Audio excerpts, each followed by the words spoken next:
Qaraçı hipnoz yoxsa hipnoterapiya fərqləri nədir?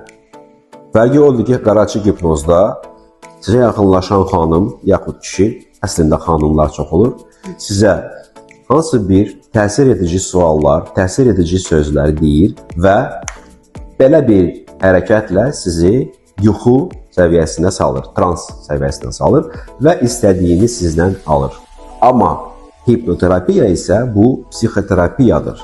Yəni, bu həkim yaxud psixoloq bunu istifadə edərkən sizin hansı bir problemlərinizi, xəstəlik mi oldu, yaxud sizin fobiyalarınız var, qorxularınız var, təşvişiniz var, panik atakınız var və onları aradan götürmək üçün hipnoterapiya istifadə olunur.